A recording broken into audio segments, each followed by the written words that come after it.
Contrairement à ce que beaucoup de gens pensent, la réussite n'est pas le fruit du hasard.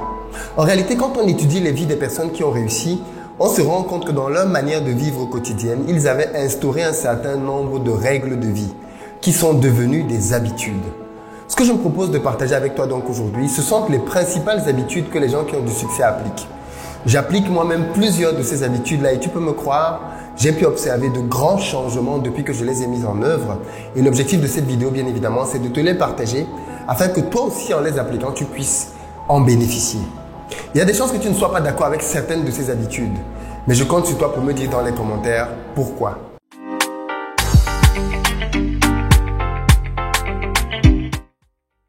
Salut à toi, bienvenue sur ma chaîne, moi c'est Philippe Simo. Ici je te parle d'entrepreneuriat et d'investissement parce que je suis convaincu que ce sont les deux piliers sur lesquels la communauté noire doit s'appuyer pour émerger. Donc si tu veux faire partie de cette belle aventure, deux choses à faire. La première, abonne-toi à cette chaîne, active la cloche des notifications, tu seras ainsi informé de l'apparition de toutes nos vidéos business comme celle-ci. Et puis si tu veux aller plus loin, j'ai un cadeau pour toi dans la barre de description. Il s'agit d'un quiz que j'ai créé intitulé Le Révélateur, qui va te permettre de faire le bilan sur la gestion de ton argent. Parce que crois-moi, si tu ne sais pas gérer l'argent, peu importe ce que tu vas gagner, tu vas le perdre. Quelles sont donc les habitudes du succès? En réalité, il y en a plusieurs. Mais ce que je me propose de faire dans ces vidéos a un gros impact. Quand quelqu'un veut par exemple devenir champion d'athlétisme, on pense qu'il doit se concentrer simplement à faire des séances de sprint dans un terrain. On oublie qu'il y a d'autres éléments qui sont fondamentaux excepté le sprint qu'il va faire sur un terrain. Donc c'est ce qu'on va voir aujourd'hui. Si vous voulez réussir dans l'entrepreneuriat, quelles sont donc ces autres choses auxquelles vous devez accorder de l'importance et qui peuvent faire une réelle différence? La première, c'est dormir 7 à 8 heures de sommeil par nuit.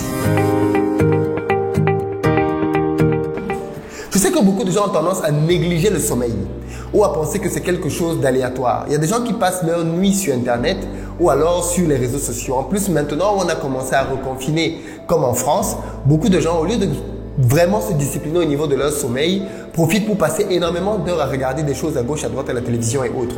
Ce que vous ne réalisez pas. Quand j'étais un peu plus jeune, on avait le sentiment quand on était en classe d'examen que quand l'examen approchait, genre quand on est à un mois de l'examen, il faut intensifier les révisions. Et ce que beaucoup de jeunes faisaient à ce moment-là, c'est que les gens passaient des nuits blanches à essayer d'étudier toute la nuit pour pouvoir réussir leur examen en fin d'année. Alors moi, je l'ai fait la première année de mon bac et j'ai échoué mon bac malgré le fait que j'avais fait des sprints en fin d'année. J'ai fini par comprendre que tout ça, c'était du n'importe quoi. L'année où j'ai réussi mon bac, c'est parce que dès le premier jour de l'année, j'ai commencé à étudier leçon après leçon jusqu'à mon baccalauréat. Et j'en ai tiré une grosse leçon. Ce n'est pas en sacrifiant son sommeil que l'on est plus efficace. Mais attention, dans la vie, il peut y avoir des moments d'intense activités qui peuvent nécessiter des sacrifices de sommeil. Et bien évidemment, un entrepreneur doit être capable de mettre de côté quelques heures de sommeil parce qu'il veut régler un dossier urgent. Un entrepreneur doit être capable, sur une période bien précise, parce qu'il a un sprint, de pouvoir travailler à fond pour pouvoir réussir à résoudre le problème face auquel il est confronté. Mais il faut quand même reconnaître que les heures de sommeil, c'est super important. Et il faut bien comprendre pourquoi. Parce qu'en fait, le sommeil, ça a plein de vertus pour l'organisme. Déjà, si vous avez un problème de poids, sachez que le manque de sommeil est l'une des raisons pour lesquelles beaucoup de personnes ne parviennent pas à perdre de poids. Donc si vous voulez perdre du poids et que vous avez du mal à dormir ou que vous dormez très peu, vous savez certainement par la concentration. En réalité, quand vous dormez bien, vous êtes beaucoup plus alerte, votre cerveau est beaucoup plus vite.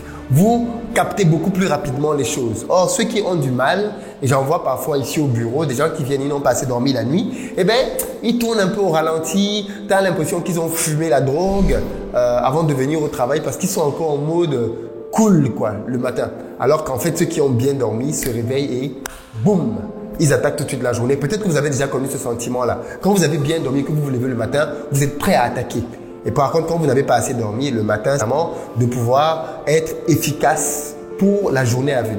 Mais pire encore, ne pas dormir a des incidences graves sur la santé. Des études ont démontré que ne pas dormir, mes amis, prenez vraiment ça au sérieux.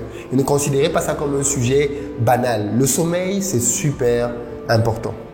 Deuxième habitude du succès, c'est boire beaucoup d'appliques en réalité. Et au fur et à mesure que vous faites ça, malheureusement, notamment les maux de tête, se sont retrouvés complètement guéris rien qu'en buvant 2 litres d'eau par jour. Donc quand vous avez des migraines, avant d'aller prendre un cachet, buvez 1 litre d'eau et donnez-vous 15-20 minutes et vous allez voir la magie de l'eau dans le cerveau. Moi, j'ai vu ça à plusieurs reprises. constamment, j'avais mal à la tête à une certaine époque de ma vie. Et quand j'ai découvert qu'il fallait que je boive beaucoup plus d'eau, les douleurs de tête sont parties définitivement.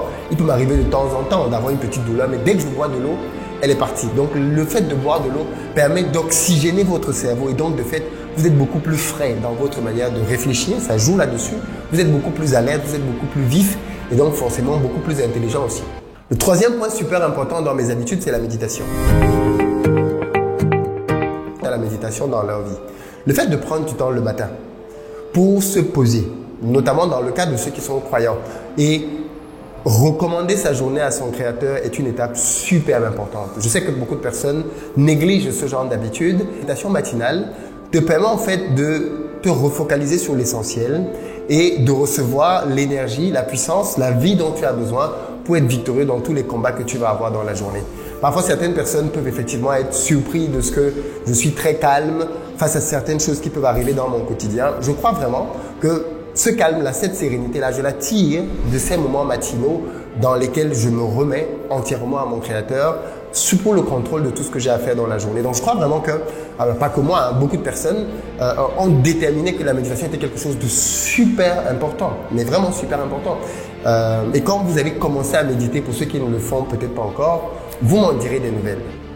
Quatrième habitude super importante, faire du sport 3 à 5 fois par semaine. Beaucoup de gens pensent qu'il faut faire une séance de 2 heures chaque semaine. No way, ça c'est ce qu'il ne faut pas faire. Ce qu'il faut faire, c'est 3-4 séances de 30 minutes chacune. Ça, c'est ce qu'il faut faire. Plusieurs petites séances pour créer l'habitude. Et parce que de toutes les façons, les répercussions et l'effet de 3 séances de 30 minutes sont beaucoup plus importantes sur votre organisme que une seule séance ou 2 séances de 1 heure chacune. Pourquoi? Parce qu'en faisant des petites séances, vous allez les faire avec plus d'intensité. Quand vous commencez à faire de très longues séances, au bout d'un certain temps, votre muscle lâche. Vous êtes beaucoup trop fatigué et les séances ne sont plus productives. Or, quand vous faites des séances courtes, vous mettez une grande intensité dans ces séances-là et en fait, vous êtes beaucoup plus productif. Il a été démontré d'ailleurs qu'il est meilleur de faire 2 séances de 30 minutes de poids important, bien évidemment, sauf dans le cas des personnes qui veulent aller perdre du poids. Parce que quand on veut perdre du poids, les longues séances de course sont importantes. Même si les dépenses sont superbe importantes, c'est celle de la lecture. Beaucoup d'Africains pensent que la lecture, ça ne sert à rien, que tout est sur le terrain. C'est complètement faux. C'est complètement faux. La lecture est un moyen d'apprendre d'autres personnes. Par exemple, en vivant les aventures que je vis en Afrique, il y a des choses que j'explique dans des vidéos et d'autres que je n'explique pas. Et parce que le format vidéo est un format court, je suis obligé de condenser des idées.